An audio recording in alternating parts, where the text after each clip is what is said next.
Okay, so we just talked about the imagery of Harrison Bergeron and how he looked. So we're going to pick up right here on If You See This Boy. If you see this boy, said the ballerina, do not, I repeat, do not try to reason with him. There was a shriek of a door being torn from his hinges. Screams and barking cries of consternation came from the television set.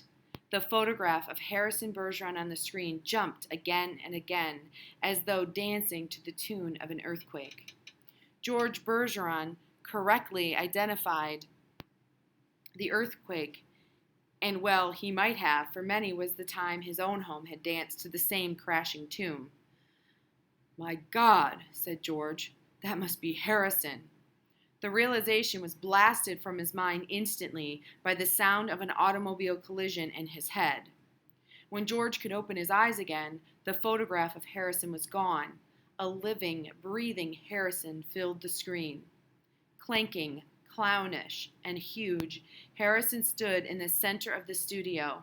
The knob of the uprooted studio door was still in his hand, and ballerinas, technicians, musicians, and announcers cowered on their knees before him, expecting to die. So this information here, the knob of the uprooted studio door was still in his hand. This shows us how strong Harrison is. He was able to literally lift the door off of his hinges and still had the doorknob in his hand. And the musicians and everyone, they cowered. And what that means is they feared Harrison.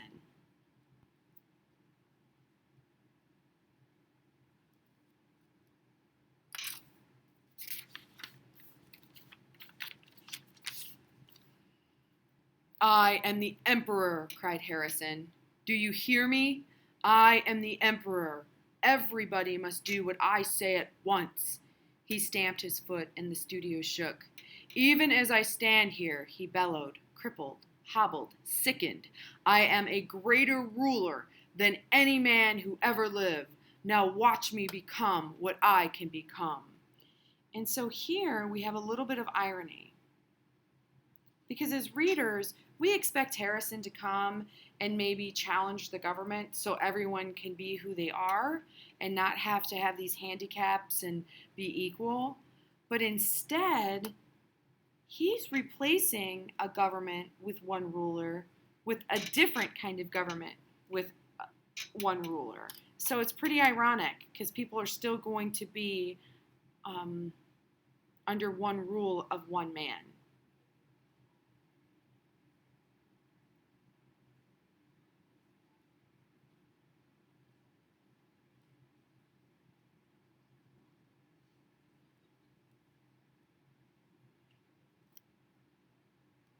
And so I wrote, he's replacing the HG, the handicapper general, with himself to rule.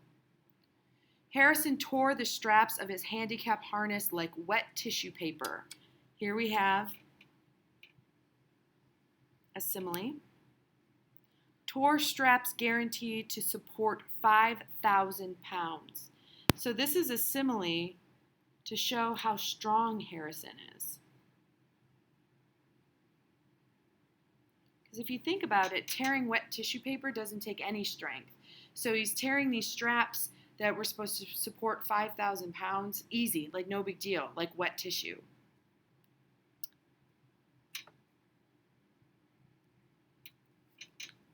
Harrison's scrap iron handicaps crashed to the floor.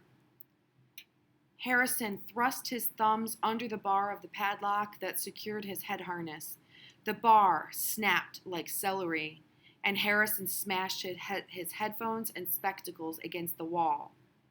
He flung away his rubber ball nose and revealed a man that would have awed Thor, the god of thunder. So this is an allusion to mythology.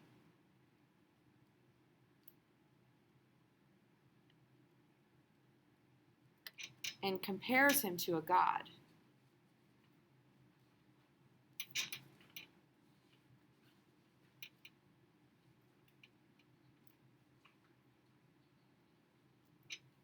I shall now select my empress, he said, looking down on the cowering people. Let the first woman who dares rise to her feet claim her mate and her throne. A moment passed, and then a ballerina arose, swaying like a willow. So this is another simile to show how strong and graceful this ballerina is. Really strong, tall, and graceful.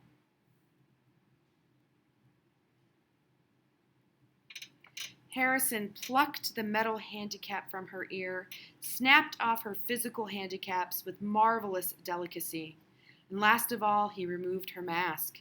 She was blindingly beautiful. Now, Harrison, taking her hand, shall we show the people the meaning of the word dance? Music, he commanded. The musicians scrambled back into their chairs, and Harrison stripped them of their handicaps too.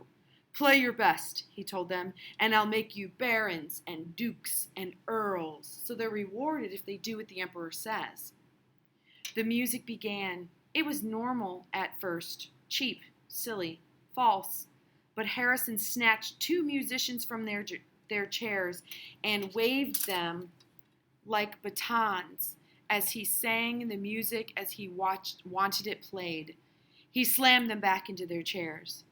The music began again and was much improved.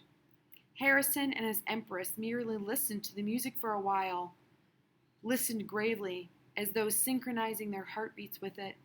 They shifted their weights to their toes, and Harrison placed his big hands on the girl's tiny waist, letting her sense the weightlessness that would soon be hers. And then, in an explosion of joy and grace, into the air they sprang. Not only were the laws of the land abandoned, but the laws of gravity and the laws of motion as well. So they're breaking the rules. They're breaking laws, but they're also leaping and dancing without any inhibition. They reeled, swirled, swiveled, flounced, capered, gamboled, and spun. They leaped like deer on the moon. The studio ceiling was 30 feet high, but each leap brought the dancers nearer to it, and it became obvious their intention was to kiss the ceiling, and they kissed it. Now, they literally did not kiss the ceiling, but they used this expression to show how free they were.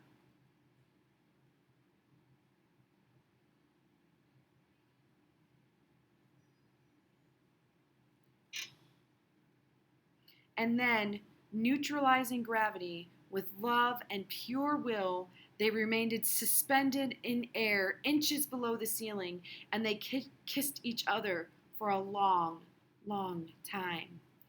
So this right here, to show that they are free, is our turning point. And our turning point is also called our climax. Now, you guys may think of climax as the most, oops, I'm sorry, you couldn't see that. You guys may think of the climax as the most exciting or the most suspenseful, and this is pretty exciting, but maybe not in your world. But it's also when things turn in the plot. And so it turns from everyone obeying the laws and being equal to these 2 people being free and breaking the laws. It was then that Diana Moonglampers, the handicapper general, came into the studio with a double-barreled 10-gauge shotgun. She fired twice, and the emperor and empress were dead because they hit the floor. Diana Moonglampers loaded the gun again, and she aimed it at the musicians and told them they had 10 seconds to get their handicaps back on. And it was then that the Bergeron's television tube burned out. So everyone saw this. And while society may have been tempted to break the law to be free, they also saw that the emperor and empress, Harrison and the ballerina, got shot dead on television. So this was also a way to make sure no one breaks the laws of society.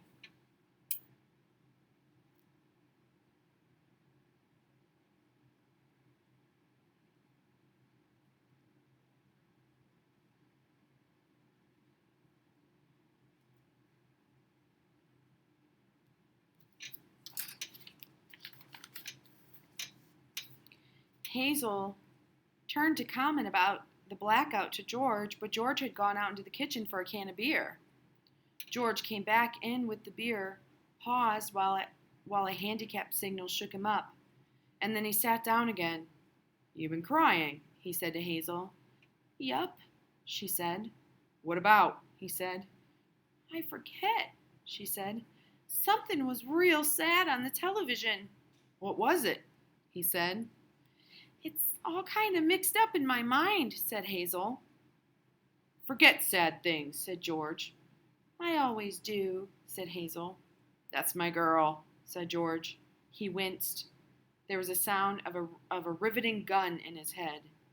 "Gee, I could tell that one was a doozy," said Hazel. "You could say that again," said George.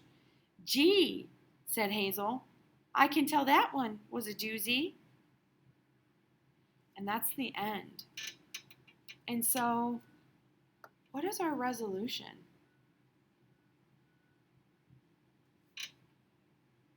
It's that everything returns to normal.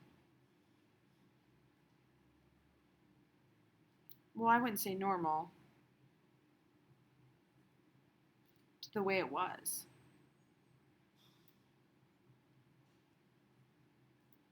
And so I want you to think about, what message is Vonnegut, our author, telling us through this story about society and government and our role in society and government? And then we'll talk about that in class. Okay, this is it. Thanks.